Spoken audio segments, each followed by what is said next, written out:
Diesel కాదు, current కాదు. అయినా కూడా గంటకి 110 కిలోమీటర్ల స్పీడ్‌తో దూసుకెళ్ళే ట్రైన్ ఇది. అది కూడా మన దేశంలో. ఇది ఎలా సాధ్యం అనుకుంటున్నారా?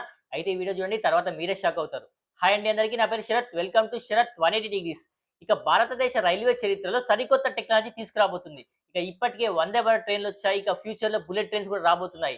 ఇక మొదట్లో అయితే బొగ్గుతో ట్రైన్స్ నడిచేవి. ఆ తర్వాత డీజిల్‌తో, ఆ తర్వాత కరెంట్స్‌తో ట్రైన్ నడిచేవి. ఇక ఇప్పుడైతే ఏకంగా హైడ్రోజన్ ట్రైన్స్ రాబోతున్నాయి. ఇక ప్రధానమంత్రి నరేంద్ర మోడీ గారు జూలై 17న అంటే రేపు మొట్టమొదటి హైడ్రోజన్ ట్రైన్‌ని ప్రారంభిస్తున్నారు. ఈ ట్రైన్ హర్యానాలోని జింద్ నుంచి సోనిపట్ మధ్య ఉన్న దాదాపు 89 కిలోమీటర్ల రూట్‌లో ఈ ట్రైన్ నడుస్తుంది. మరి జిందునే పైలట్ ప్రాజెక్ట్‌గా ఎంచుకోవడానికి గల కారణం ఏంటంటే, రైలు రవాణా కోసం కరెంటు లైన్ వేయలేని ప్రాంతాల్లో జింద్ ఒకటి. మరి మనం గర్వపడాల్సిన మరొక విషయం ఏందంటే, ఈ ట్రైన్ ఏ విదేశాల నుంచో దిగుమతి చేసుకుంది కాదు. సొంతంగా మన దేశంలోనే చెన్నైలో ఉన్న ఇంటిగ్రేటెడ్ కోచ్ ఫ్యాక్టరీలో ఈ ట్రైన్ అయితే మేడ్ ఇన్ ఇండియా కింద మన సైంటిస్ట్‌లే, మన ఇంజినీర్‌లే, మన టెక్నాలజీలతోనే దీన్ని తయారు చేయడం జరిగింది.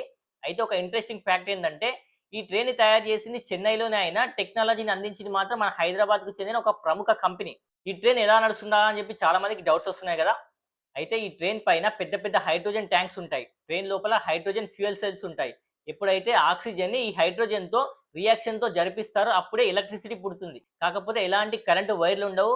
ఇది ఒక ఎలక్ట్రిసిటీ ట్రైన్ లాంటిది. ఇక ఎలాంటి పొల్యూషన్ గూడా ఉండదు. ఈ ట్రైన్ తయారు చేయాలంటే దాదాపుగా 80,00,00,000 అవసరం. ఇక పెట్రోల్ బంక్ లాంటి హైడ్రోజన్ ఫ్యూయల్ ప్లాంట్స్ కూడా నిర్మించాలి. ఇక అయినా గూడా గవర్నమెంట్ వీటిపైనే ఇంట్రెస్ట్ చూపించడానికి గల కారణాలేందంటే, సిమ్లా, డార్జిలింగ్, అడవి ప్రాంతాల లాంటి ఏరియాల్లో ఇక ఎలక్ట్రిసిటీ నిర్మించాలి. ఎలక్ట్రిసిటీ వైర్లు వేయాలంటే చాలా రిస్క్‌తో కూడుకున్న పని. అందుకని చెప్పి ఈ హైడ్రోజన్ ట్రైన్‌లు తీసుకొస్తే వాటంతట అవే కరెంట్ తయారు చేసుకొని ట్రైన్‌లు మూవ్ అవుతాయని చెప్పి ఇదొక రీజన్ ఉంది. ఇక మరొకటేంటంటే డీజిల్ అయితే పొల్యూషన్ రిలీజ్ చేస్తుంది. దీనైతే 0% పొల్యూషన్. క్రూడ్ ఆయిల్‌ని దిగుమతి చేసుకునే అవకాశాలు కూడా చాలా తక్కువగా ఉంటాయి. మరి సాధారణ డీజిల్ ట్రైన్ కంటే ఇవి దాదాపుగా 3 రెట్లు ఎక్కువగా మైలేజ్ ఇస్తాయి. ఇక ప్రపంచంలో మొట్టమొదటిసారిగా జర్మనీ అయితే హైడ్రోజన్ ట్రైన్ తీసుకొచ్చింది. జర్మనీ తర్వాత చైనా, జపాన్, స్వీడన్ లాంటి దేశాల్లో ఈ హైడ్రోజన్ ట్రైన్‌లు నడుస్తున్నాయి. ఇంకా ఈ కేవలం 2-4 కోచ్‌లున్న ట్రైన్‌లు మాత్రం ఈ దేశాల్లో ఉన్నాయి. కానీ మన దేశంలో వచ్చే హైడ్రోజన్ ట్రైన్‌లో ఏకంగా 10 కోచ్‌లున్న ట్రైన్ రాబోతుంది. ఇక అలానే 682 మంది కెపాసిటీ కూడా ఈ ట్రైన్‌లో ఉంది. వీటి వల్ల లాభాలతో పాటు కొన్ని ఛాలెంజెస్ కూడా ఉన్నాయి. ఎందుకంటే హైడ్రోజన్ గ్యాస్ తొందరగా మండుతుంది. అయినా కూడా మనం ఏమాత్రం భయపడాల్సిన అవసరం లేదు.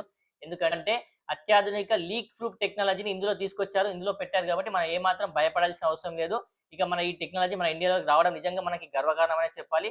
మరి ఈ సరికొత్త ట్రైన్‌లో మీరు ప్రయాణించాలని కోరుకుంటున్నారా? కామెంట్ చేయండి. మరి ఈ ఇన్ఫర్మేషన్ మీకు గనక నచ్చినట్టయితే 10 మందికి షేర్ చేయండి. అలానే మన ఛానెల్‌ని లైక్ చేయండి, షేర్ చేయండి. అలానే సబ్స్క్రైబ్ చేసుకోండి.